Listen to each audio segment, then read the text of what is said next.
Salve, salve pessoal, sejam todos muito bem-vindos a mais um episódio do Wesley Podcast. Peço que você deixe seu like para a gente continuar o nosso projeto. Como eu falo em alguns episódios, o YouTube está recomendando muito pouco os episódios um pouco mais técnicos. Parece que o algoritmo está, ou melhor, parece que as pessoas que pautam e o funcionamento do algoritmo estão preferindo conteúdos de entretenimento ou com um quê mais sensacionalista e etc. A gente tenta trazer aqui majoritariamente acadêmicos, nós temos alguns políticos, nós temos alguns episódios com atletas, mas acho que 90% dos nossos episódios são acadêmicos, o tema é um pouco mais complexo, é um nível de debate um pouco mais profundo, e aí isso amarra um pouco a nossa liberdade para fazer thumbs, que é a capinha do vídeo, thumbs sensacionalistas, porque o acadêmico muitas vezes tem medo de ter a sua reputação ferida de alguma forma, então a gente não tem muito como jogar o jogo como tem sido jogado o jogo no YouTube. Então eu peço que você, para a gente ter mais alcance, deixe o seu like. O like é um mecanismo que não é só você deixar um gostei para nós do lado de cá. Cada like importa bastante para o YouTube recomendar mais o nosso conteúdo e dessa forma a gente continuar fazendo o podcast aqui. Tudo bem? Então se você puder clicar aí no botãozinho like, compartilhar para as pessoas, eu vou agradecer bastante. Hoje nós temos aqui o professor Paulo Cruz, que é graduado em Filosofia e mestre em Ciências da Religião, para a gente bater um papo sobre filosofia, educação e etc. Professor, a gente estava falando de você entrar aqui, desde já agradeço a sua presença, sobre você era professor de ensino público fundamental ou médio? Médio. E aí você pediu exoneração ano passado. Exatamente. Bom, primeiro, obrigado, viu, Wesley, pelo convite. Eu estou honrado de estar aqui, é um prazer e uma honra. E, bom, é isso aí. Eu fui professor do ensino básico por 10 anos. Na verdade, assim, eu venho de outra área, né? Eu trabalhei 20 anos com tecnologia. A minha primeira formação foi tecnologia. Eu trabalhei durante 20 anos com isso e aí larguei tudo para ser professor. Na verdade, com 10 anos de carreira, eu tive um surto vocacional e eu falei, não é isso, eu não nasci para fazer isso, e nesse surto eu já queria largar tudo.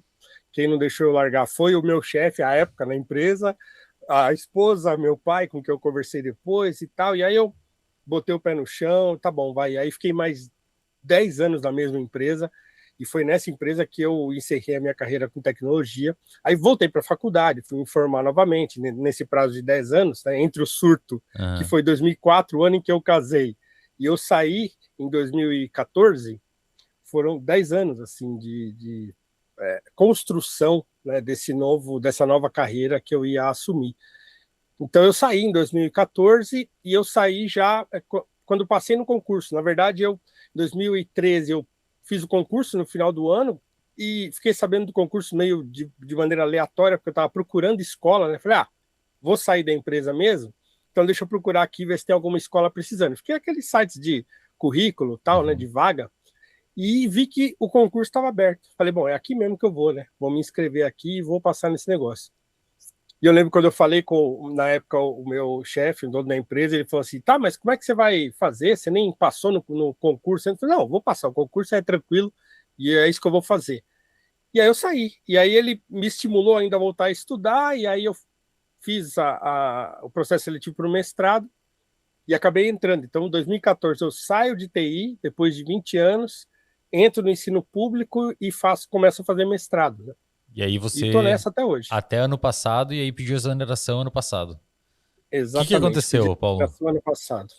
Bom, sim, primeiro eu quero dizer que eu amo dar aula para adolescentes, assim, então eu me encontrei nisso. Eu comecei, como eu falei assim, meio que de modo fortuito, era o que tinha, falei, vou aqui mesmo, e comecei a dar aula para adolescentes na escola pública e peguei paixão por aquilo, né, Era porque filosofia, é um né? ambiente que era filosofia e sociologia às vezes. Porque é um ambiente que eu conheço bem, o ambiente de escola pública, eu estudei a vida toda em escola pública, né? Só fiz técnico numa escola particular, mas eu estudei a vida toda em escola pública, é um público que eu conheço bem, é um público com o qual eu consigo conversar bem e entendo as dores e os problemas que eles têm. Então, eu adorava dar aula para esse tipo de público, e só que eu fui vendo, quando eu entrei, as coisas já não eram tão boas, mas ainda era possível dar aula. Quando eu entrei, a coisa já estava meio esquisita, assim, mas ainda era possível lecionar. Eu tinha turmas muito boas, e eu adoro fazer aula interativa, com debate e tal, e estimulá-los à discussão, e era muito bom. Né? Eu tive turmas maravilhosas, com alunos que eu tenho contato até hoje, inclusive ex-alunos, né? Que eu tenho contato até hoje e tudo mais. Então, mas eu fui vendo essa coisa piorar. Então, de 2014 para cá, a coisa foi piorando, porque aí vem rede social, aí vem, né, Perfeito. Instagram e TikTok, aí eu fui vendo a coisa começar a piorar. Então, quando foi em 2022, eu pedi licença, uma licença não remunerada, depois de 5 anos, né? Você tem direito a pedir uma licença não remunerada. E aí pedi a licença de 2 anos, com a intenção de escrever um livro e tal, e também descansar um pouco a cabeça. Quando eu voltei, em 2020, não, na verdade 2021, né? 2021 eu saí, fiquei em 2021, 2022 e voltei em 2000, não, saí em 2022 e voltei em 2024. E aí, esse ano de 2024, que foi o ano que eu voltei, já estava completamente transformada a escola. Né? Então, eu voltei para uma outra escola, então uma escola que era a minha sede, foi a minha sede durante a maioria dos anos em que eu lecionei, e a coisa já estava impossível. Então, assim, eu passei um ano, assim, muito difícil. O ano de 2024 foi um ano muito difícil porque eu não conseguia dar aula mais. O que é Eu esse tinha, impossível, assim, assim? não dava, assim, você entrava na sala, eles mal prestavam atenção em você, você não conseguia mais falar com, sei lá, antigamente você até conseguia dar aula para aquela meia dúzia que fica ali na frente, você conseguia, agora nem isso. Então, às vezes, numa aula, quando ia bem, tinha atenção de 3 alunos, assim, na frente ali, mas o resto não ficava só te ignorando. Não, eles jogam, eles ficam andando pela sala, eles gritam, eles falam palavrão o tempo todo, então eles ficam jogando ali em rede, gritando na sala. É assim o nível da coisa. Então chegou uma hora que eu falei, bom, assim, eu não estou conseguindo dar aula, né? O que eu venho aqui fazer, eu não estou conseguindo. E isso porque no começo do ano eu sempre fazia a mesma coisa. Eu chegava na sala de aula e falava, olha, eu amo fazer isso aqui, mas eu não preciso fazer isso aqui. Porque de tudo que eu faço, isso aqui é o que me dá menos retorno financeiro. Assim. Então eu não preciso estar aqui, né, recebendo o pouco que o Estado me paga. Mas eu gosto. Então, assim, se vocês quiserem, vocês vão ter aula muito boa. Agora, se não quiser, eu também não vou ficar aqui dando murro em ponta de faca, porque assim, eu preciso da minha saúde para poder fazer as outras 1000 coisas que eu faço. Então eu sempre dava essa opção. Se vocês não quiserem ter aula, vocês vão perceber, porque aí eu vou entrar aqui na sala e vou ficar escrevendo na lousa, porque é o que vocês parecem que gostam, né? Então chegou uma hora que eu fiquei fazendo isso. Eu entrava na sala, eu mal dava bom dia para eles, ia para a lousa e ficava escrevendo na lousa, copiando às vezes a apostila na lousa, eles copiavam e eu dava visto. Né? E ninguém reclama disso aí, eles adoram fazer esse negócio. Né? Aqueles poucos que fazem alguma coisa, fazem isso. Então eu falei, chega, não dá mais, né? Não dá mais porque a escola deixou de ser um ambiente de educação. Né? Então o que eu percebi é que a escola não é mais um ambiente de educação, ela não se apresenta mais desse modo e o aluno não mais a reconhece desse modo. Acho que esse é o principal problema que acontece na escola hoje. O que você acha que fez? Claro que é sempre multifatorial, mas se você pudesse fazer uma Sim. leitura, como é que chegou nisso, Paulo? Eu acho que tem várias coisas, como você falou, é multifatorial, mas acho que uma das coisas principais, eu acho que é a influência pedagógica. Então, quer dizer, quando se cria lá na pedagogia moderna, aquela ideia de rejeitar aquilo que se chamou de educação bancária, que o aluno ele é só um repositório de conhecimento do professor, que é o senhor da sala e do conhecimento, e o aluno é só um passivo e tal, e não sei o quê, que na verdade é uma coisa que nunca aconteceu, assim, de maneira efetiva, né? A aula sempre foi troca, né? Jamais foi uma coisa assim, eu falo e você me ouve. Em alguns contextos pode ser que isso acontecia, até pode ser, mas não era uma coisa, assim, generalizada. Eu mesmo tive professores muito bons ao longo da minha vida, tenho certeza que você também, e professores que interagiam, que conversavam, né? Não era uma coisa só, tudo bem que num momento da história da educação tinha aquele negócio, palmatória, não sei o que e tal, mas assim, quando eu era criança, né, e eu tenho 50 anos, então eu fui criança nos anos 80, essa coisa não acontecia mais, né? Era muito difícil isso. Então, efetivamente isso nunca aconteceu, mas na tentativa de, entre aspas, humanizar a educação e de transformar o aluno no sujeito do conhecimento, que essa é uma premissa da pedagogia moderna, né, contemporânea e tal, foi se extraindo da escola a sua cara de escola.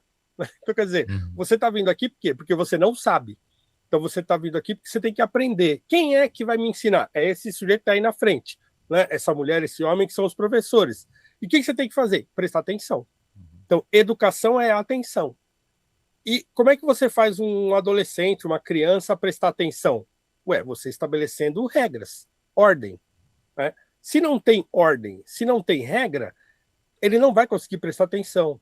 Não só porque, lógico, ele é adolescente, ele é criança, está cheio de hormônio, querendo bagunçar, mas porque também muitas coisas na educação, durante o processo de educação, não são estimulantes. Não é legal. Tem coisa que não é legal, mas que você tem que aprender, né? Então a escola ela foi se eximindo desse papel. Ah, não, não pode brigar. Ah, não, não pode reprimir. Ah, não, não pode fazer isso. Ah, não, não pode falar aquilo. Ah, não, não sei o quê. Ah, não. Aí vem o ECA, aí vem tal, aí lota a sala de aluno, porque, né, faz um acordo lá, assina um tratado de que tem que, né, botar todas as crianças na escola e tal. Então, tudo isso somado fez com que a escola deixasse de ser um ambiente em que o sujeito, quando ele passa pelo portão, ele fala, estou na escola. Perfeito. E que ele tenha a consciência de que, assim, se eu bagunçar, se eu zoar aqui... Por exemplo, eu fui um péssimo aluno no ensino fundamental 2, devo confessar, né? Eu era bagunceiro pra caramba, tal, mas eu sabia que eu era bagunceiro e eu sabia que eu estava transgredindo as regras da escola. E eu sabia que eu seria punido por aquilo, e quando, às vezes em que fui punido, eu sabia por que eu estava sendo punido. Perfeito. E isso sumiu da escola. Não existe mais. Então, quer dizer, o sujeito ele passa pelo portão da escola, não há uma diferenciação entre o que ele estava fazendo há 2 minutos atrás lá na rua. Perfeito. Então, para ele, a escola e a rua é a mesma coisa, né? Porque também, muitas vezes, os amigos dele da escola são os únicos amigos que ele tem. Porque a escola se descentralizou, a escola dos bairros geralmente recebe alunos de outro tipo de clientela, de outros bairros. Então você não tem, na minha época de criança, por exemplo, saía todo mundo da rua, né? Ia todo mundo para a escola junto, voltava todo mundo junto para a escola, todo mundo brincava o dia inteiro na rua junto. Tudo isso mudou também. As pessoas moram longe da escola, moram em prédio, moram afastados, né? Então, também dificultou a criação de laços profundos entre os alunos, né? Então, tudo isso foi desfazendo o papel da escola como uma instituição de educação. Né? E de educação, eu digo aqui, não só de ensino, porque também, vale um parênteses aqui, desculpa estar me estendendo. Não, por favor, fica à vontade. Mas vale um parênteses aqui, porque naquele afã de reagir, agora, só fazendo um parênteses político aqui, né? Daquele afã de escapar daquela ideia de doutrinação que a direita no Brasil acabou levantando aí nos últimos anos, começaram a propagar a ideia de que não, a escola é lugar de instruir, quem educa é os pais. Isso não é verdade. A escola é sim um ambiente de educação. O aluno aprende um monte de coisas na escola que não são só as matérias, não é só uma coisa técnica. Ele aprende a interagir, a conviver, a trabalhar em grupo, ele aprende a se comportar. A figura do professor é uma figura de autoridade e também de ordem.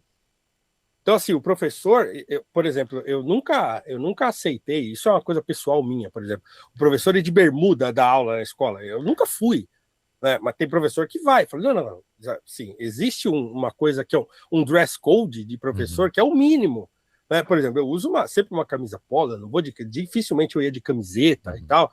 Então, tudo isso são elementos de ordem. O próprio uniforme escolar era um elemento de ordem. Né? Que você não vai olhar o aluno com tênis diferente, com a calça diferente, a blusa de marca e o outro não tem, o outro é pobre e não tem a blusa que o outro tem, que é de classe média, não sei o quê. Então, quer dizer, a escola perdeu completamente o seu caráter de instituição de educação. Então, morreu isso, morreu tudo. Sobre esse esvaziamento do que é a instituição escola, né, o que deveria ser, eu entrevistei um tempo atrás um pesquisador da área de educação chamado Lucelmo Lacerda, que conheço o Lucelmo. Doutor em educação, e dentre várias coisas que ele comentou no episódio, uma me marcou muito, que ele diz que as figuras intelectuais da área de pedagogia, Primeiro, ele disse que a pedagogia, no que diz respeito a pseudociências e práticas não fundamentadas em evidências científicas, é um buraco bem, bem sem fundo, assim, talvez pior que a psicologia, que é a minha área. Isso eu já sabia, de certa forma, porque eu fiz graduação em psicologia, a gente tem muita coisa da psicologia escolar e, de fato, as referências bibliográficas deixa muito a desejar do que mostra a psicologia experimental e as neurociências nos últimos 30 anos. Mas uma reflexão, quero ver se você concorda, e o seu ponto de vista que ele levantou, que eu achei bem interessante.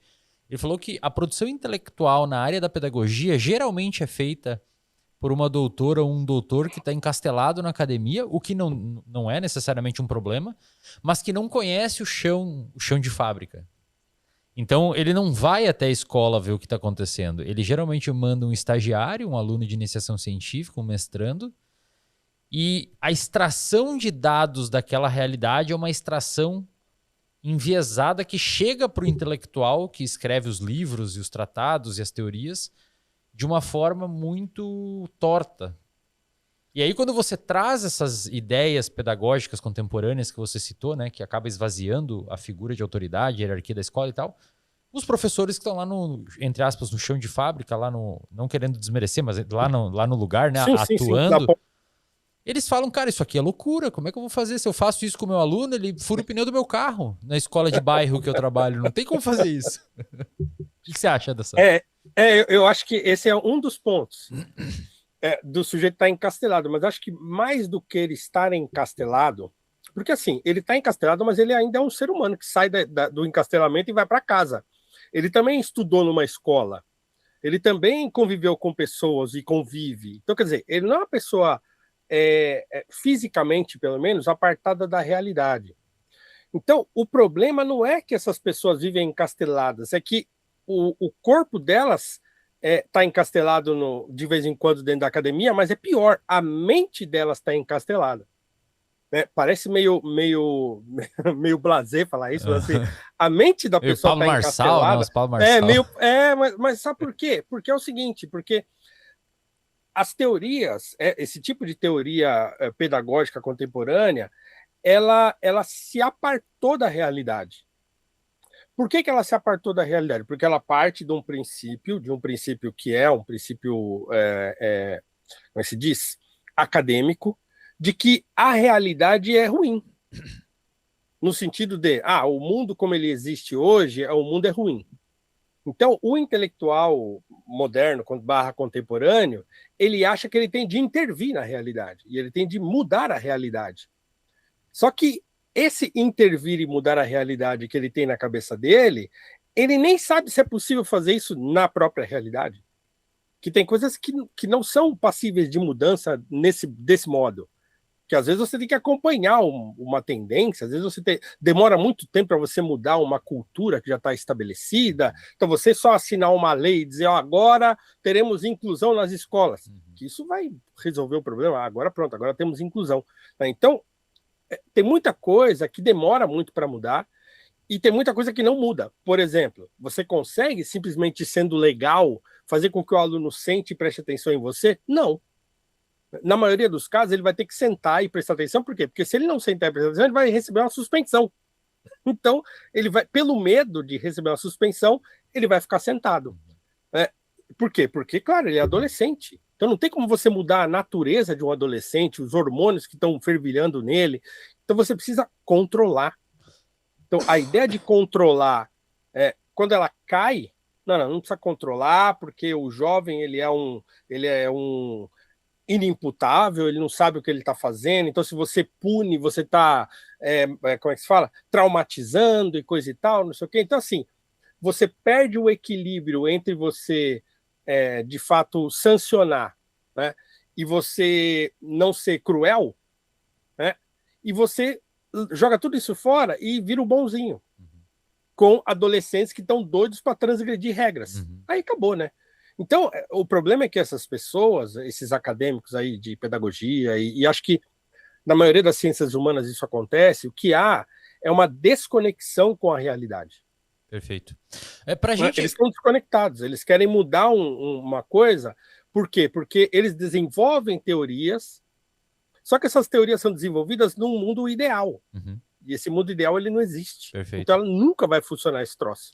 Mas eles insistem, né? Para a gente entender, a gente que não vai lá na escola e não entende, porque a gente diz, né, que tá muito difícil, tá complicado, etc.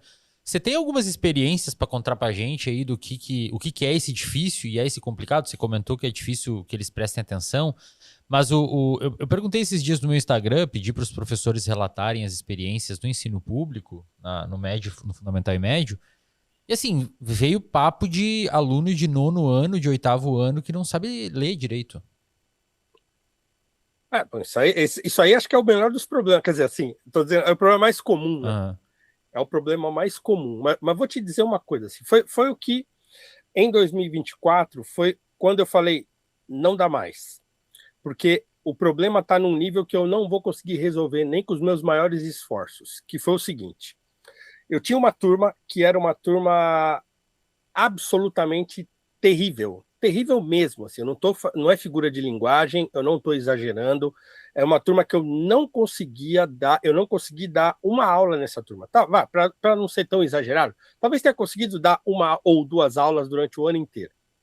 Mas de fato eu não conseguia. E quando eu conseguia era quando faltava, a maioria dos alunos faltava, uma quebra de feriado, alguma coisa, que há menos gente aí e tal, né? Mas em geral, era uma turma de primeiro ano, e essa turma era muito ruim mesmo. Eu não conseguia conversar, eu não conseguia falar nada, eu não conseguia propor nada, zero. Era assim, o nível era esse.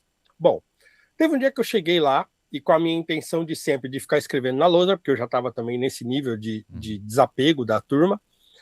E, claro, antes eu tinha dado um monte de sermão, tinha falado um monte de coisa, né? Por exemplo, chegar neles um dia e falar assim: presta atenção numa coisa, gente, ó, ninguém tá nem aí, tá? Vocês estão aqui agora, olha a escola onde vocês estão, olha as condições da escola, e vocês estão numa escola pública em Guarulhos, num bairro periférico de Guarulhos. A probabilidade de você sair daqui e nada de bom acontecer na sua vida é muito grande. Então, assim, vocês têm que começar a entender isso. Eu dei vários sermões lá, mas uma hora eu falei, bom, não dá mais. Bom, Não adiantava não, nada. não, e vou te dar o exemplo do porquê eu cheguei à conclusão que não dava certo. Eu cheguei um dia na sala e tinha um menino negro, que ele era assim, ele ficava andando a aula inteira, andando na sala e gritando e fazendo graça para umas menininhas que ficavam no fundo e pai, falando alto e tudo mais. E eu deixava ele lá. Eu não falava nada. Nesse dia, eu já estava meio cansado, era a última aula na turma dele. Aí eu chamei ele e falei assim, ó, é o seguinte, cara, hoje eu não tô afim. Então, ó, vai dar uma volta aí, né, porque eu não tô afim de ficar aguentando você aqui, não. Aí ele deu risada, olhou pra minha cara, aquela cara de alegria, tá bom, e pum, saiu da sala. E não voltou. E aí escrevi na lousa a aula inteira lá e tal, pelo menos ele não estava lá gritando e fazendo barulho. Na semana seguinte ele voltou. Quando eu entrei na sala dele, também a última aula, ele veio rindo para mim assim: "E aí, professor, tudo bem? Vai me botar para fora de novo?" E rindo. Na hora eu falei assim, eu olhei para a cara dele, eu vi aquele menino negro, passou um filme na minha cabeça. Eu falei: "Vem aqui, cara." Chamei ele de canto. Falei, sabe por que eu te botei para fora na semana passada? Não é porque eu tava com raiva, porque eu não gosto de você e tal. Eu te botei para fora porque eu comecei a olhar para você e me ver. E eu comecei a entender que, assim, quando você sair daqui, lá fora vai ser muito complicado para você. O fato de você ficar aqui na sala, de você ser uma pessoa que fica fazendo graça e todo mundo ri, você fica brincando com as menininhas lá do fundo, as menininhas branquinhas do fundo, elas vão rir pra caramba, vão achar engraçado. Só que quando acabar a escola, elas vão sair daqui, a vida delas vai seguir. A sua não. Aí ele falou pra mim assim: não, professor, é que eu sou um cara muito alegre. Eu falei: tá bom, mas lá fora ninguém vai rir. Lá fora não é o sorriso que vai estar te esperando. Lá fora eles vão massacrar você. Porque eu sei que vão massacrar você, porque eu sou negro como você. Eu vivi coisas que você também deve estar vivendo. Coisas que você pensa, eu também devo ter pensado. Então, eu me reconheço em você. E aí eu comecei a falar isso com ele, ele começou a ficar sério.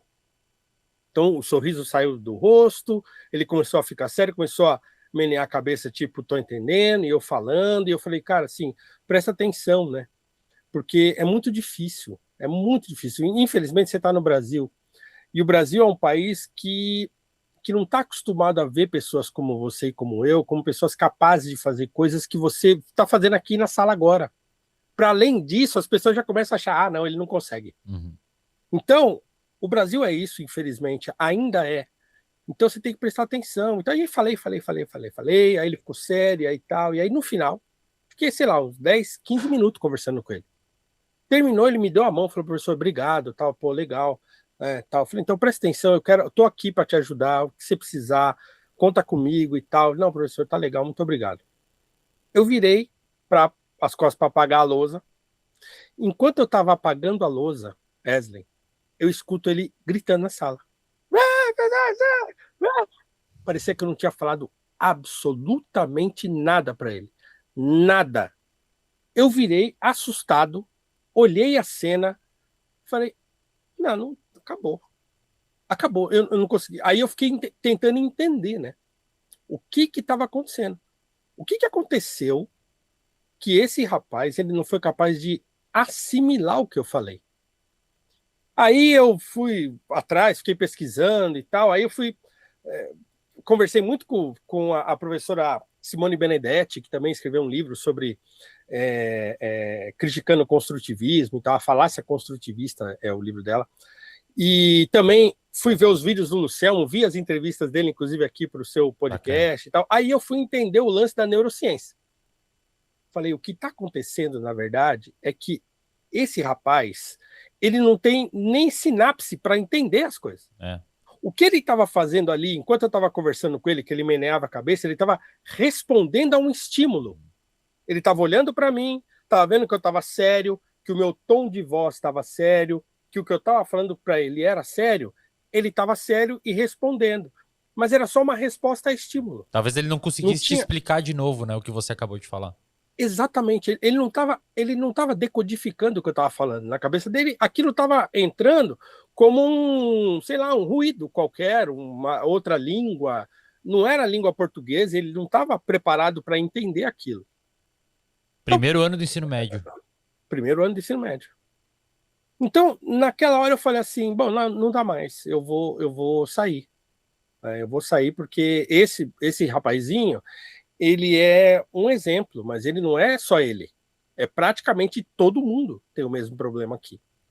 O mesmo problema. Eu lembro de assim, sei lá, eu entrei em 2014, sei lá, uns 3, 4 anos depois, talvez, eu passava muita redação para tentar entender como eles pensavam, passava uns temas para a gente discutir depois, aí eu passei um tema tipo assim, imagina como você estará depois de 10 anos de você terminar a escola.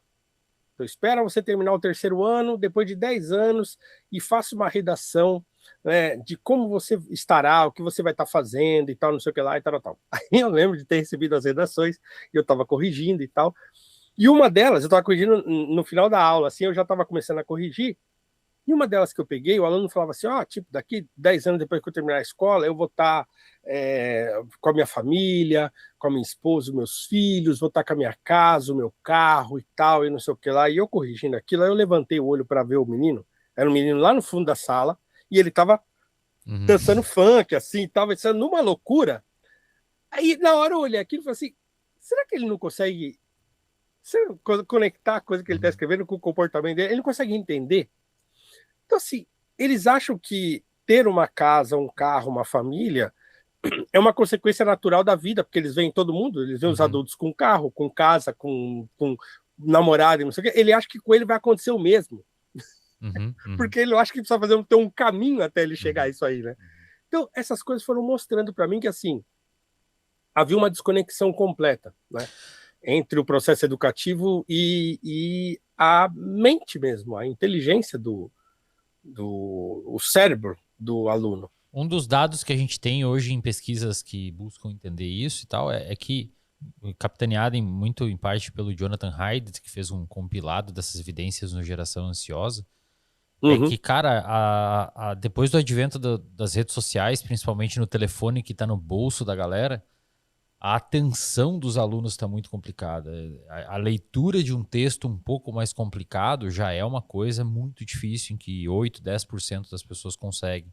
E isso é um dado do levantamento do índice de letramento científico, que foi uma pesquisa feita em 2016 e refeita em 2024, 2025, mostrando que 65% da população com 4 anos de escolaridade ou mais não consegue entender um gráfico de correlação.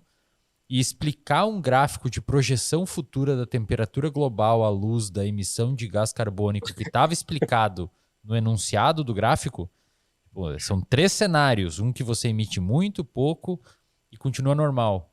Pede para explicar, cara, 8% da galera conseguiu explicar.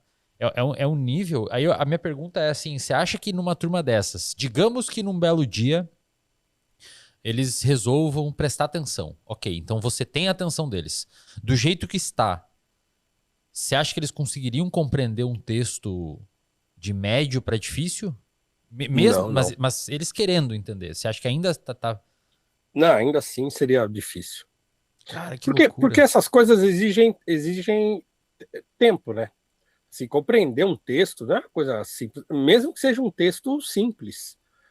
Então, sei lá, por exemplo, eu tenho um clube do livro, né? Eu tenho um clube do livro pequenininho que a gente e só literatura. Então eu escolho 4 obras por semestre, a gente lê as obras, depois faz um encontro online, discute e tal, não sei o que lá. Uma das coisas que a gente mais fala é que assim, e a maioria das pessoas já é pessoal mais velho, tal, e não sei o quê. Então, uma das coisas que a gente sempre discute é assim, caramba, demorou para eu engrenar naquele livro. Eu comecei meio sem entender o que estava acontecendo ali.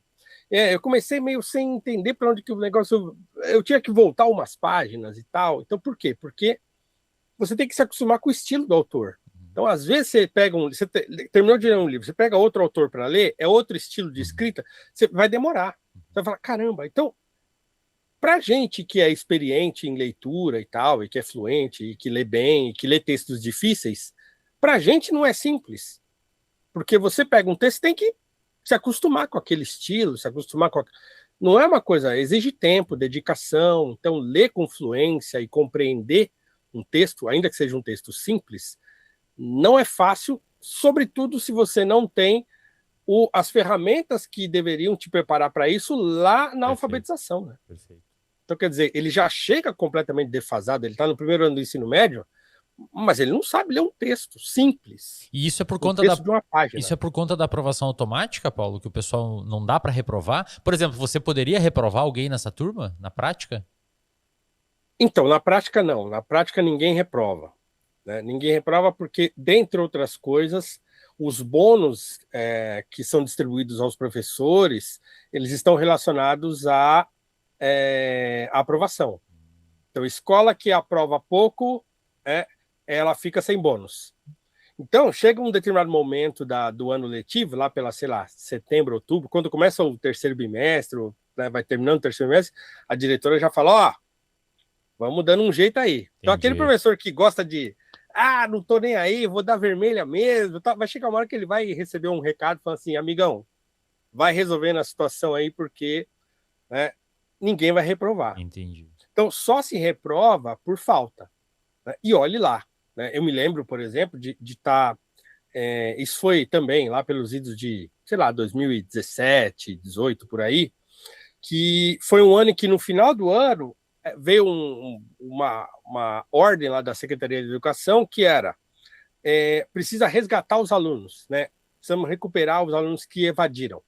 Então fizeram uma força-tarefa lá, diretores e coordenadoras, isso okay, e começaram a ligar para as casas e ir atrás dos alunos. Aí chegou no final do ano, fizeram uma espécie de mutirão para trazer aqueles alunos que tinham desaparecido de volta para a escola. E aí pegaram 2 semanas ali em dezembro, falaram, nós vamos agora recuperar os alunos. E aí a gente ia receber naquelas 2 semanas só esses alunos que tinham desaparecido da escola, que eles pegaram e conseguiram chamar de volta.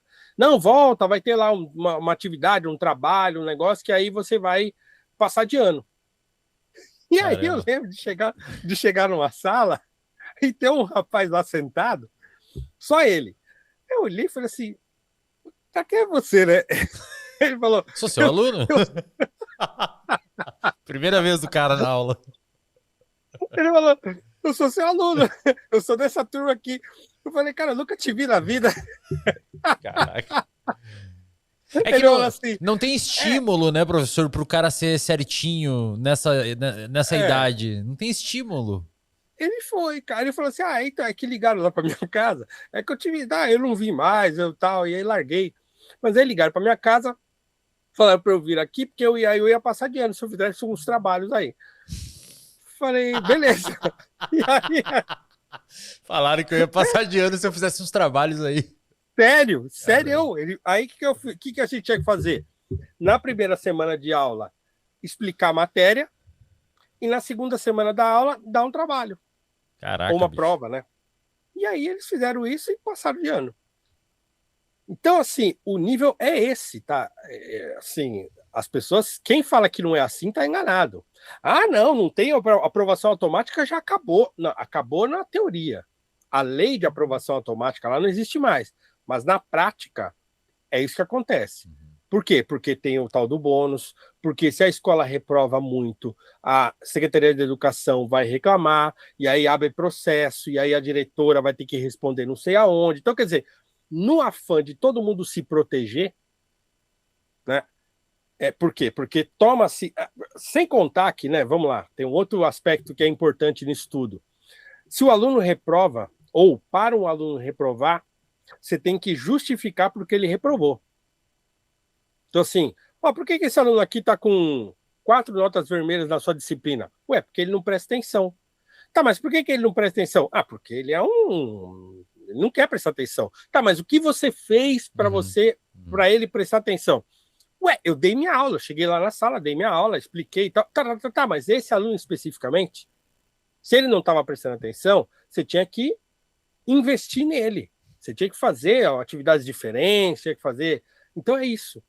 E aí os professores também, para não ter que ficar se justificando porque ele reprova, ele vai lá e vai passando. Já ganha pouco, né? Os alunos não respeitam. Realmente, cara, tu tem que ser um super-herói pra entrar nessa onda de fazer esse ensino personalizado, né, cara?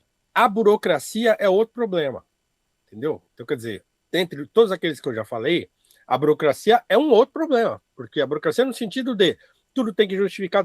Eu lembro, por exemplo, vamos lá, mais um caso. Nesse último ano meu na escola, teve um dia dessas ATPCs, que eram as coisas mais, assim, ATPCs é a definição de você ver a sua vida esvaindo pelo vão dos seus dedos, assim, você sente que você está perdendo vida ali dentro, vitalidade. É um negócio absolutamente inútil, ninguém sabe o que está fazendo ali, né? São 2 ou 3 horas por semana que você perde tempo ali dentro daquele negócio. E aí, bom... O que é, uma reunião de lá, professor? Isso, é atividade técnico-pedagógica coletiva, né? Que toda semana tem, na escola pública você tem que toda semana tem que ficar lá, e depende do número de aulas que você tem, é mais ou menos a TPCs, eu fazia 2 por semana, porque eu tinha meia carga, só tinha 20 aulas semanais e tal. E aí, chegou um dia e falou assim, hoje vai vir aí a especialista em educação especial, né, para falar com a gente e tal, e não sei o que lá, falei, lá vem, né? E aí chegou a mulher, e ela começou a falar, explicar o negócio da educação especial, a lei, não sei o que tem que fazer, como é que tem que fazer, não sei o que lá. E os professores, tudo olhando para a cara dela com uma cara tipo assim, né, com aquele ceticismo no último nível, assim, né? Uhum. E aí ela fazia a pergunta, então, pessoal, estão entendendo? E ninguém respondia nada. Aí ela fazia a pergunta, e se tal coisa assim, assim? Ninguém respondia nada para a mulher. E eu comecei a ficar constrangido. Clima horrível, né, cara? Clima horrível, eu comecei a ficar constrangido. E como eu já sou um cara meio sem filtro, chegou uma hora que eu falei assim, gente, peço licença um pouquinho. Falei, olha, eu sei que a senhora está aqui fazendo um baita de um esforço, eu sei que a senhora está aqui tentando trazer para a gente informação e tal, e eu sei que os professores estão reagindo meio, né, meio mal e tal, eu entendo tudo isso. Mas eu quero dizer para a senhora que, e a senhora deve saber muito bem, que a gente está olhando a senhora explicar tudo isso e está pensando assim, tá, mas isso não dá para fazer. Aí os professores começaram a falar, porque aí eu falei, tomei a frente, aí todo mundo começou. Isso aí não faz sentido nenhum, não dá para fazer e tal. E aí começou, aí virou um negócio, a TPC, aí começou aquela coisa todo mundo desabafando, né? Uhum. A única coisa que essa mulher soube explicar para a gente foi o seguinte, tá na lei. Foi a resposta que ela deu. Gente, mas está na lei, tem que fazer. Não, mas não dá para fazer. Não, não é não dá para fazer. Está na lei. Se está na lei, a gente tem que fazer. Então, é assim. Então, escreveram num papel, tem que fazer. Perfeito. E quem está lá na ponta não consegue fazer. Se frustra. Eu me lembro de ter de dar aula em salas, por exemplo, que tinha 3 ou 4 alunos com algum tipo de transtorno. Inclusive, uma aluna que tinha síndrome de Down, que ela não escrevia, ela não falava, ela ficava lá. Ela tinha uma professora auxiliar, e aí o que me falaram no começo do ano você tem que fazer atividades especiais para essa aluna. Eu, um professor de filosofia, já é um... Pelo amor de Deus. Não, ele nunca foi treinado para isso, não tem ideia do que... E assim, filosofia, meu Deus do céu, como é que eu vou ensinar alguma coisa de filosofia para uma aluna que tem síndrome de Down? Não faz nem sentido isso, não tem sentido isso. Mas tá na lei, então tem que fazer. Então, a maioria dos professores ignora, outros ainda tentam fazer alguma coisa com a professora auxiliar ali, né? E outros se desesperam. É meio que vamos fingir que tá dando certo e vamos... Exatamente, a gente finge que tá dando certo e eles fingem que estão aprendendo e tudo bem. Eu tinha um aluno, por exemplo, que ele tinha professor auxiliar. Ele sentava na frente ali na sala, de repente ele levantava e saia correndo. Abria a porta, saia correndo, a professora, ai, fulano, saia correndo atrás dele, os alunos começavam a rir, acabava a aula. Você não conseguia retomar. E não dá para retomar. Então, assim, são inúmeros casos, inúmeros. Eu tinha um outro aluno que ele era muito inteligente, ele era autista, muito inteligente. Nas minhas aulas de sociologia, ele participava, ele perguntava, era muito legal esse aluno. Só que ele não gostava que falasse quando ele estava falando. Quando falavam, aí pronto. Teve um dia que ele pegou o telefone dele e ele começou a bater na cabeça assim, ó. Caramba. Com o telefone. No meio da minha aula. E eu, meu Deus, não faz isso e tal. E ele, pá. Esse não tinha professor auxiliar. Era só ele na sala. Era uma turma de 2º ano do ensino médio numa escola privada. Uma escola privada. Essa é a situação, entendeu? Tá absolutamente tudo errado, Wesley. Cara, que loucura, tudo. Paulo. E assim, eu fico me perguntando quando essa roda girar e esses alunos virarem os professores. Quando os professores... Você compreende o que eu quero dizer? Quando vir os juros compostos surgir. Pois eu acho que cara. já. E aí? Eu acho que muitos já são. Como é que faz, cara? Muitos já são professores. Que triste, bicho. É duro falar isso dos colegas e tal, mas assim, tem muita gente dando aula que... Sim. Pessoal, acabou de cair a luz lá em São Paulo, onde o Paulo estava, então a gente vai continuar agora, tá? Eu quero trocar de assunto agora, Paulo, para aproveitar aí enquanto não caia definitivamente a luz aí, que tá chovendo, é complicado. Tomara que não caia. Agora parou de chover, tomara que não caia mais. Você é um cara que sempre que aparece para mim no YouTube é quando, como eu comentei no início do episódio, né, o algoritmo adora polêmica, então sempre que você aparece para mim é polêmica e geralmente envolvendo racismo. Sim. Você se posiciona muito nesse debate, né? Eu não gostaria não, mas eu me posiciono. Pois é. Eu queria estar estudando Platão, eu queria estar estudando... porque assim, né? Eu me formei em filosofia, o meu TCC foi sobre Eric Voegelin, que é um filósofo alemão, né, baseado em Platão. Eu fiz mestrado em C.S. Lewis, né, estudando a trilogia cósmica do C.S. Lewis, então assim, não tinha nada a ver com essa coisa de racismo, questão racial, a não ser pelo fato de eu ser preto. Então, assim, o que acontece é que, num determinado momento da minha vida nas redes sociais, esse assunto começou a ficar relevante. Né? E eu comecei a olhar e falar assim, peraí, mas o que essas pessoas estão falando, né? Do que elas estão falando, por que elas estão falando desse jeito? Eu comecei a entender que tinha um discurso ali no qual eu não me reconhecia.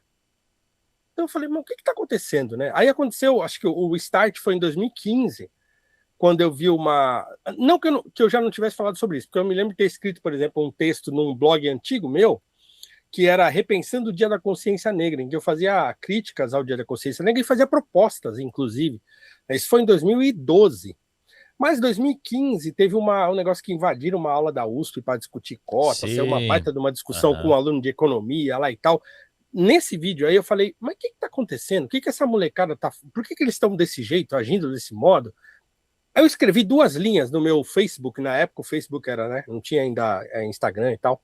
Eu escrevi 2 linhas ali, acho que uma das coisas que eu me lembro de ter escrito era ser livre é ser preterido. Então, quer dizer, se você é livre, você tem que entender que você vai ser preterido muitas vezes. E aí eu lembro que, à época, o Bruno Garchagen, que é um querido amigo, ele, na época, minha conversa com o Bruno era sobre café. A gente falava de café, porque ele adorava café especial também. Nosso papo era esse, era menos política e mais café. Uhum. E aí ele falou, poxa, você escreveu um negócio ali no Facebook que, pô, foi interessante e tal. Eu toco o podcast do Instituto Mises, você não quer gravar lá comigo? Eu falei, não, não quero, não tenho nada para falar sobre esse assunto. O que eu falei tá naquelas 2 linhas ali. Ele falou, não, acho que você tem sim, pô. E a gente gravou um episódio, assim, não falei nada de extraordinário, eu falei um pouco da minha vida, de como eu pensava as coisas e tal. E esse episódio foi muito bem, as pessoas se identificaram muito e tal. Eu falei, ué, mas eu não falei, eu falei coisas muito banais, assim, né? Triviais, a respeito de como eu penso e tal. Aí eu entendi que havia uma janela ali. Assim, tem muita gente que não conhece muito bem desse assunto, tem muita gente que rejeita esse tipo de ativismo que se tem hoje contemporâneo, que a gente hoje chama de identitário e tal, mas também não sabe se encaixar em outro lugar, não consegue entender, aí fica com aquela ideia de que o Brasil não tem racismo, aqui é um país ótimo, miscigenado, uma beleza e tal. Falei, bom, se ninguém está falando sobre isso, eu falo eu. Então eu comecei a escrever sobre esse assunto, né? Então, e aí depois, logo em seguida, eu tive uma altercação que foi o que me catapultou, digamos assim, pela primeira vez, com a cantora Daniela Mercury, no Twitter. Ela escreveu um negócio lá sobre redução da maioridade penal, fazendo uma relação causal entre você ser pobre e a polícia matar você, né, e você cometer crime. E eu respondi lá um tweet dela, e ela estava online e me respondeu. E aí saiu uma discussãozinha rápida ali, uma hora ela falou assim, e você me respeite. Eu falei, bom, me respeite você, porque o preto aqui sou eu. Aí pronto. Aí, como sempre, No viralizou, Twitter ainda, e aí né? no Twitter em 2015. Então isso aí virou um negócio. E aí, seguidor, seguidor, seguidor, e esse negócio de retweet, retweet, retweet. Eu não estava entendendo nada, porque eu nem usava o Twitter. Eu entrei porque eu estava de férias da escola e eu estava meio sem fazer nada. Falei, deixa eu ver o que está acontecendo aqui. E aí me deparei com aquilo. Então eu nem entrava quase no Twitter. Bom, depois disso eu falei, bom, tá legal, viralizou, tudo bem, mas assim, eu preciso explicar por que eu agi desse modo. Não, não foi só uma reação de internet. Aí eu escrevi um longo artigo num blog antigo, nesse mesmo blog antigo meu, que eu dei o título de Preto parado é suspeito, correndo é ladrão, que é uma frase, né, conhecida aí do ditado popular. E eu escrevi um artigo fundamentando a minha crítica a ela. E aí foi que eu comecei a entender que eu precisava fazer um contraponto sobretudo as narrativas que os movimentos negros contemporâneos têm sobre racismo. E aí foi que começou. O que você pensa hoje, professor, dos movimentos identitários e, enfim, desse cenário todo, assim, desse debate que principalmente evoluiu ali de 2022, 2023 para frente? Sim. Na verdade, 2020, que foi aquela coisa da pandemia, George Floyd lá nos Estados Unidos, depois o caso do João Alberto no Sul, ali, né, em Porto Alegre, lá no Carrefour e tal. Então foi ali que a coisa deu aquele boom, né? Mas isso já vinha anteriormente, que ganhou voz e tal, em 2020. Mas assim, bom, uma coisa que eu fui trabalhando ao longo desses anos, então, quer dizer, já são mais de 10 anos tratando desse assunto, não, como eu falei, não porque eu ame ficar falando sobre isso, mas porque eu senti necessidade de tentar colocar um pouco de ponderação no debate, né? Então, quando eu comecei a falar sobre esse assunto, numa perspectiva, digamos assim, à direita, não tinha ninguém falando sobre isso. Hoje tem um monte de gente aí, sei o quê. Eu nem gosto de rótulo, de falar, você é um negro de direita. Eu não gosto disso, eu não sou negro de direita, mas tem grupos aí hoje, negros de direita, negros conservadores, sei o quê. Eu tô fora de tudo isso aí. Mesmo porque, ao longo do tempo, eu comecei a perceber uma coisa. Então, além de os movimentos identitários, os movimentos negros mais à esquerda e às vezes os mais do racismo, tudo e qualquer coisa, Por outro lado, a direita tende a ser cega para o problema. Não, o Brasil não tem racismo, não, isso aí é tudo besteira. Não, a minha cor é o Brasil. Não, porque eu não sei o quê. Então, assim, existem dois polos que, na minha visão, estão errados. Então, o Brasil tem, sim, racismo. Eu não acho que o Brasil seja um país racista, porque falar que o país é racista, você tem que partir de uma perspectiva que é a do racismo estrutural, com a qual eu discordo frontalmente. Então, você dizer que o país é racista é uma afirmação forte. Então, o meu primeiro curso online, inclusive, tem esse título, né? O Brasil é um país racista? Pergunta, né? Então, por outro lado, então, a direita nega o problema. Tende a negar, a achar que não existe, achar que isso aí é coisa da esquerda, é coisa da militância, é coisa de comunista e não sei o quê, tal. Então, ao longo do tempo, eu fui modulando, né, o meu discurso e fui entendendo que, como dizia o meu saudosíssimo pai, nem tanto ao mar, nem tanto à terra. Precisa encontrar um equilíbrio ali. Sim, o Brasil tem muito racismo, mas o racismo brasileiro ele se mistura a outros tipos de fenômenos que são próprios de um país como o Brasil, que teve 350 anos quase de escravidão e que o processo de abolição e do pós-abolição foi muito dramático, né? E ele foi dramático não só porque ele foi interrompido, né, pelo golpe republicano, né? A proclamação da República foi um golpe de Estado, tácito, mas foi um golpe de Estado, seguido de governos muito perversos e cruéis. O Floriano Peixoto, por exemplo, foi violentíssimo, inclusive exilou muita gente, matou muita gente, inclusive entre os abolicionistas. Então, o que acontece é que no processo de reformulação do país no início da República, a questão racial foi completamente abandonada, né? Completamente. Então, assim, aquele papo de não, vamos deixar esse pessoal aí, porque daqui 100 anos não vai nem existir mais negro no Brasil. O Brasil vai se tornar a Europa nos trópicos e tal. Então, quer dizer, as teorias eugenistas e tudo aquilo que ganhou força no Brasil entre o final do século XIX e começo do século XX, tudo isso causou no Brasil uma coisa que, para além do racismo, ou junto com o racismo, eu chamo de cultura de subalternização do negro. É um termo comprido, difícil, mas é o único que eu encontrei até hoje, não tem coisa melhor, um termo melhor do que esse. Então, o que é isso? Isso anda com o racismo, mas ele não é racismo propriamente dito. Ele é uma cultura. Ele está dentro, perdão, ele está dentro do nosso imaginário, né? Então, eu sempre digo que o problema do racismo no Brasil, ele é sobretudo um problema de imaginário. E isso é uma coisa que também eu fui descobrir que não é uma invenção minha, mas que, sei lá, o Joaquim Nabuco fala sobre isso, lá no abolicionismo. Ele fala assim, olha, quando acabar a escravidão, a gente vai ter que fazer um trabalho longo de desarmar, né, todas essas armadilhas que a escravidão plantou na sociedade. Se a gente não fizer isso, a obra da escravidão vai continuar, ainda que não haja mais escravos. Né? Então, é isso. Tem um imaginário no brasileiro, e no brasileiro eu digo praticamente todos os brasileiros, que enxerga o negro como subalterno, numa cultura que é confirmada pela realidade, obviamente, porque, né, a pobreza no Brasil tem cor, a desigualdade tem cor, então essas coisas são assim. Você olha a realidade brasileira, os mais pobres são os pretos e pardos, para usar a categoria negra aí do IBGE, e quanto mais você vai subindo na escala socioeconômica, mais branca ela vai ficando. Então, quer dizer, você assiste um programa policial no final de tarde, a maioria dos presos que vão aparecer ali algemados são pardos ou pretos, né? Quando você assiste novela, né, mesma coisa. Agora começou a mudar um pouco, tal, né? Mas enfim. Então, existe uma tendência cultural que segue mais ou menos como o país está configurado, que enxerga o negro como subalterno. E aí, quando ele não está nessa posição, você estranha. Então, sei lá, se eu for num restaurante muito caro, e eu entrar nesse restaurante, as pessoas vão olhar para mim e vão ficar tentando me identificar. Quem é esse cara? Ele é algum jogador de futebol? Ele é algum... Ele é político? Eles não vão pensar que eu sou um dono de uma empresa, que eu sou um... Não, eles vão pensar que... Eles vão tentar me encaixar em alguma coisa que eles já conhecem, que eles já viram pessoas negras.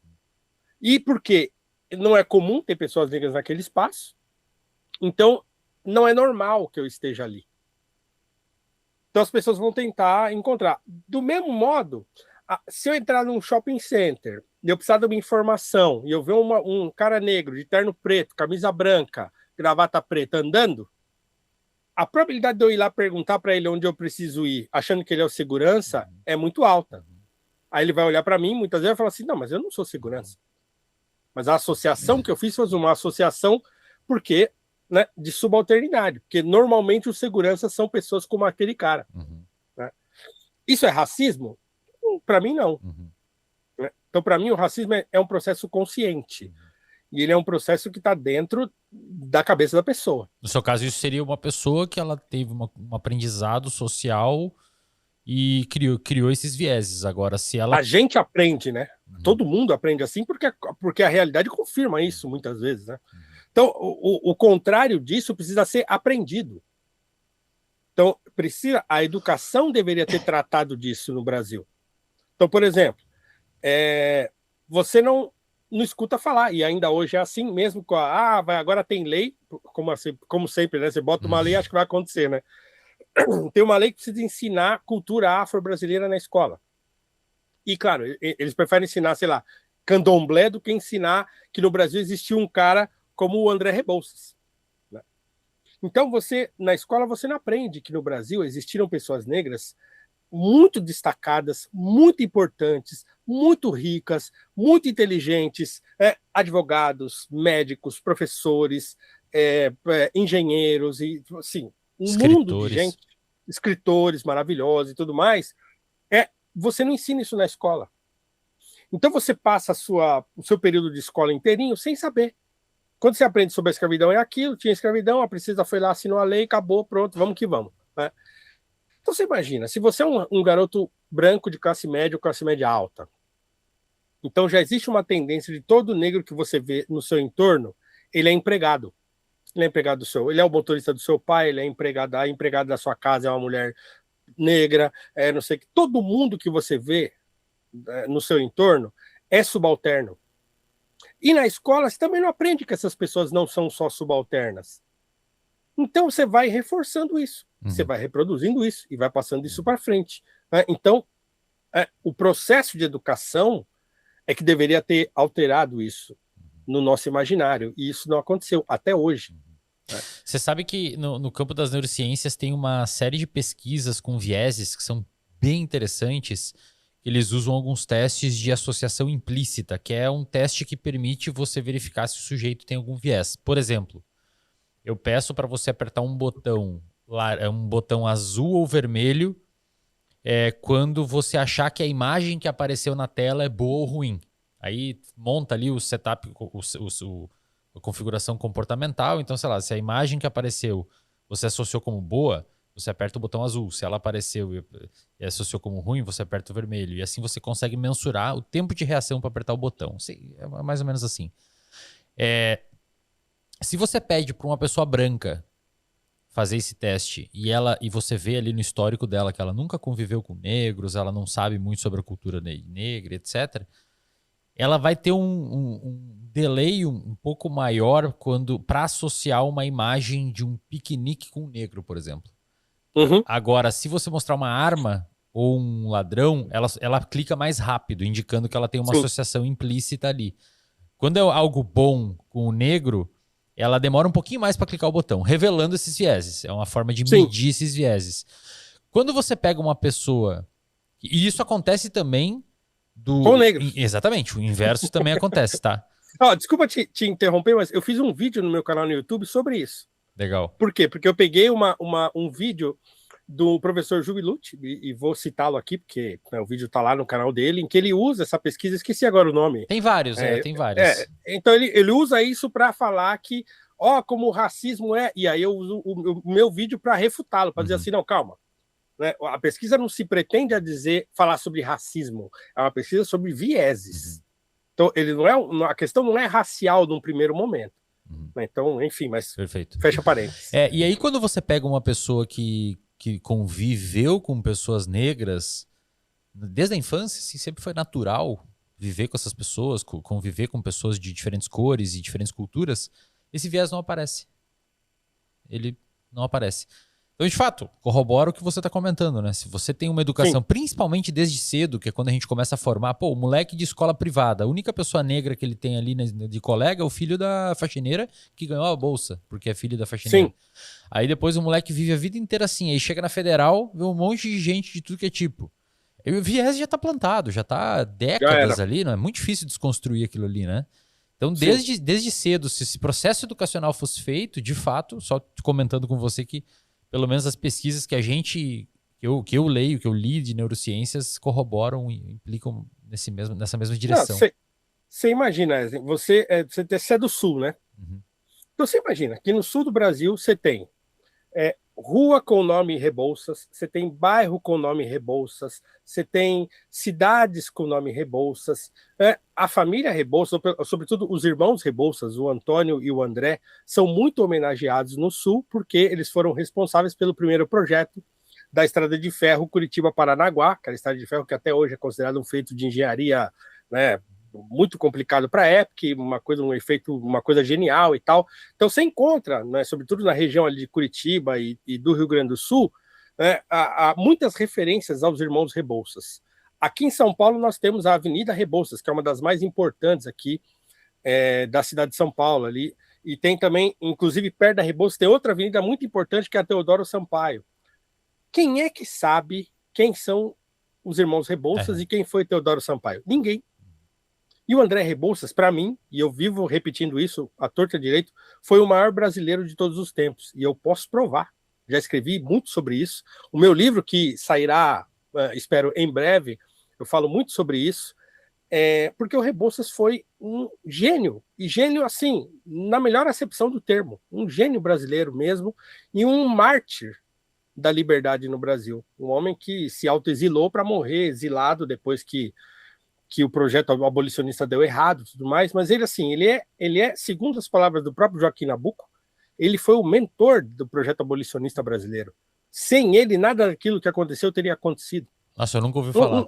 Sim, pois é. E olha que eu leio bastante, sou um cara que busca informação e nunca passou por mim. Essa semana, inclusive, eu publiquei um artigo na minha coluna na Gazeta do Povo, o título é André Rebouças contra o antissemitismo. Você imagina que o Rebouças, no final do século XIX, no final, assim, 1889, ele começa a construir um projeto para receber no sul do país imigrantes judeus. Por quê? Por conta da perseguição que os judeus sofriam no mundo. Ele fala, veja só você, Wesley, antes de sair o manifesto sionista do Theodor Herzl, 5 anos antes, ele já falava sobre isso. Uhum. Nós temos que receber aqui os judeus e tal, dar eles, porque é um povo assim assado e tal, eles não merecem essa perseguição que sofrem, e sofrem isso desde os tempos dos romanos e bíblicos, não sei o que. Assim, ele faz uma defesa. Ele é um sionista avant la lettre. Né? Antes do sionismo acontecer, de fato, ele já era sionista. Isso é uma das facetas do André. Foi uma figura importantíssima da Guerra do Paraguai, fez projetos de torpedo, construiu ponte, brigou com todo mundo, porque era uma atrapalhada do caramba no exército brasileiro e tal. Foi um voluntário da pátria, né? Ele se alistou e foi para a guerra e tudo mais. E uma figura importantíssima. Ele tinha um projeto de reforma agrária para o Brasil. Um projeto de reforma agrária liberal. Então ele era um liberal mesmo, assim, do liberalismo clássico. Inclusive, o livro dele sobre reforma agrária, sobre economia, é um livro todo baseado nos autores liberais do século XVIII, XIX e tal, Adam Smith, Jean-Baptiste Say e Frederic Bastiat, mas ele cita esses caras na obra. Ele tinha um projeto de reforma agrária para o Brasil, que era um projeto liberal. Hoje um esquerdista escuta eu falando isso e fala, não, como pode? Então ele não era liberal. Fala, é porque vocês não conhecem nem o liberalismo clássico e nem o Rebouças. Né? Ele era anti-revolucionário, ele vivia dizendo que não tinha nada de comunismo no projeto dele, mas era um projeto liberal. Por outro lado, os liberais contemporâneos, esses que leem Mises, Hayek, não sei o quê, eles acham que isso não é liberalismo. Uhum. Não, mas isso aí então não é liberalismo. Então... Então, o Mário Vargas Llosa, que faleceu acho que 2-3 anos atrás, que se considerava liberal, ele dizia que muitas vezes os liberais são os o pior veneno para o próprio liberalismo. Porque, assim, o liberalismo do Brasil, eu sempre digo isso, qual é o liberalismo que o brasileiro deve admitir? É o abolicionismo, é o projeto abolicionista. Porque aquelas figuras intelectuais do abolicionismo do Brasil, não só o Rebouças, mas também o Joaquim Nabuco, o José do Patrocínio, o Luiz Gama, que era um liberal, né, e tantos outros, eles tinham um projeto para o Brasil que era um projeto liberal, baseado no liberalismo clássico. Então, assim, já era um fato dado, inclusive nos textos desses primeiros liberais clássicos, de que a escravidão era um problema, né, de que a escravidão era uma coisa errada, de que a escravidão era um mal, inclusive um mal econômico, né, não só, mas também um mal econômico. Então existia isso, eles eram contra a escravidão. Ah, mas o Adam Smith participou de não sei o quê, o John Locke tinha escravo, não sei o quê.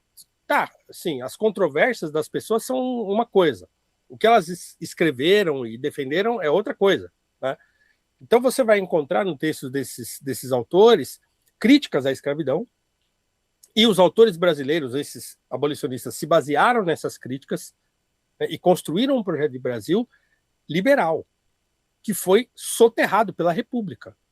Soterrado, tipo, não, isso aqui não interessa, joga fora. Né? Mas era um projeto liberal. E que não tem a ver com o Mises, que eu acho legal pra caramba ler os caras da escola austríaca, mas é outra coisa. Uhum. A gente é um país que estava saindo da escravidão. Uhum. Era outra coisa. Então, quer dizer, o jeito de propor uma reforma agrária aqui, enquanto uma pessoa liberal, tem tudo a ver. Porque o latifúndio impede o progresso. Então ele fala, a gente tem que acabar com o latifúndio, os grandes proprietários têm que arrendar parte das suas terras para os ex-escravos e também para colonos e fazer produção em cadeia. Todo mundo crescer trabalhando e produzindo. Caramba, sensacional, né? E como é que você... Mas ninguém sabe. E como é que você... Como é que funciona o seu, digamos assim, as consequências desses seus posicionamentos no mundo bipolar?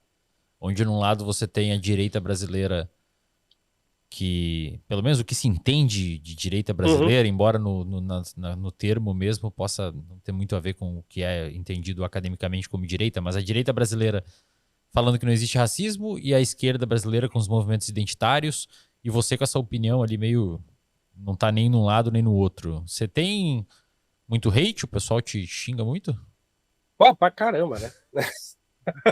Isso aí é o trabalho do dia a dia, né? Eu sou xingado o tempo todo. Dos dois lados, né? Então é engraçado isso. Então, mas assim, eu já acostumei, né? No começo era muito difícil, né? Assim, no começo, quando eu lancei meu primeiro curso, por exemplo, nossa, aí os sujeitos que foram fazer os que estavam me ajudando, vamos colocar aqui para impulsionar e tal, e aí impulsionar você tem que botar umas regrinhas lá, e aí a propaganda do curso foi parar nos departamentos de universidade pública, de ciências humanas, de história. Aí, meu amigo, assim, o hate foi brabo, assim. Então, assim, ainda tem hoje eu já estou acostumado, mesmo porque, graças ao bom Deus e, assim, a um trabalho árduo e resiliente, né, eu meio que furei a bolha. Então, assim, mesmo aquelas pessoas que não gostam de mim, elas já admitem que eu existo e que, assim, eles vão ter de lidar comigo. Então, recentemente, por exemplo, o ano passado, eu fui no Mano a Mano, no podcast do Mano Brown. Assim, fui lá. E tive um papo com ele lá de 3 horas. Legal. Foi o maior episódio da temporada do ano passado, de uma pessoa sozinha, foi o meu. E foi uma conversa muito, muito bacana. Então, eu mesmo tinha um podcast, eu tive um podcast por 3 anos lá dentro do Flow, que era o Noir, que ainda tá aí, tem o canal no YouTube e tudo. E eu conversei com muita gente que pensava diferente de mim, e foram conversas muito boas. Então, eu acabei meio que furando a bolha. Então, hoje, as pessoas me veem como um cara que não é um cara de esquerda, e que as ideias de direita, inclusive, mas você não é igual aqueles caras lá? Eu não sou. Mas nem por isso eu vou abandonar aquilo que eu entendo como conservadorismo, como liberalismo e tal, só porque os meus pares não entendem porcaria nenhuma, ou estão falando besteira por aí, ou estão negando os problemas. Assim, a minha visão era uma visão baseada, perdão, em conceitos. Então, conceitualmente, eu me considero uma pessoa conservadora e sei explicar por quê. E digo mais, a comunidade negra brasileira é uma das mais conservadoras que existe. Ainda que ela diga que não é. Imagino que o seu conservadorismo seja no sentido de temos que conservar o que funciona, o progresso precisa ser estudado antes de ser implementado para não gerar efeitos colaterais, e nós temos uma certa responsabilidade com as gerações futuras, por isso que a gente não pode arrebentar tudo hoje, né? Que é o que é ser conservador segundo Burke e não ser bolsonarista ou ser, sei lá. Segundo Burke e segundo Rebouças, segundo Nabucco, entendeu? Segundo a tradição, nós temos uma tradição brasileira conservadora, né? Não propriamente de autores que escreveram sobre conservadorismo, talvez só o João Camilo de Oliveira Torres tenha sido o autor a escrever sobre conservadorismo, mas assim, na visão de mundo de muitos desses importantes autores e pensadores brasileiros, o conservadorismo era o fundamento do seu pensamento. Então, inclusive eu estou escrevendo um prefácio para uma biografia do Luiz Gama. O Luiz Gama, ele escreveu, quando começaram a acusá-lo de ser revolucionário, ele escreveu um artigo no jornal respondendo a isso, falando assim, peraí, não me confundam não. Não, eu não tenho nada a ver com isso. Eu sou contra insurreições, porque eu acho que as insurreições não trazem nada de bom para o país. Então, hoje, o Luiz Gama, que os progressistas adoram se apropriar dele, mais por causa da mãe dele, né, que ele trata a mãe dele como uma insurgente, uma pessoa que, né, com um espírito mais revolucionário e tal. Então, ele é apropriado porque ele tem uma frase lá que ele fala assim, o escravo que mata o seu senhor o faz em legítima defesa e tal. Mas ele era um liberal. Ele não só se dizia um liberal, como ele escreveu muito sobre isso, dentro da perspectiva do liberalismo e do conservadorismo, que era parte da visão de mundo que ele tinha. Né? Então, para além dos autores que a gente gosta, e que são os autores europeus e americanos e tal, nós temos uma tradição conservadora brasileira muito consolidada nesses autores todos, né? E que a gente precisa reconhecer, né? E divulgar. E os próprios conservadores, entre aspas, brasileiros não conhecem, ignoram, né? Não sabem que existe, e são só reacionários, na verdade, né? Estão reagindo à esquerda de modo completamente estabanado e mal fundamentado, né? Professor, diga aí os canais que a galera pode te encontrar e seu clube do livro, cursos, o que mais você tem aí, pode ficar à vontade. Bom, nas redes sociais o meu nome é Paulo Cruz PHI, PHI de filosofia, né? PHI. Então, Twitter e Instagram e tal. Eu tenho um canal no YouTube que é Prof. Paulo Cruz. Né? O meu clube do livro eu abro inscrições de 6 em 6 meses, então nesse momento ele está agora com inscrições fechadas, a gente está lendo as obras do semestre, e lá para julho eu devo abrir inscrição de novo, a gente já está na 8ª turma, eu achei que esse negócio não ia durar nada, mas enfim, agora a própria turma não deixa eu terminar, porque quando chega no final, não, já pode abrir de novo, vamos continuar e tal, porque é um grupo pequeno, mas que é muito engajado e tal. E é isso, eu lancei um livro recentemente, o ano passado, que é o resultado da minha dissertação de mestrado. Ele deve estar em algum lugar aqui, que eu não acho que está aqui. Tá, não. Tá aqui, deixa eu pegar aqui para mostrar. É esse livro aqui, Teologia e Imaginação Moral na Trilogia Cósmica de C.S. Lewis. Né?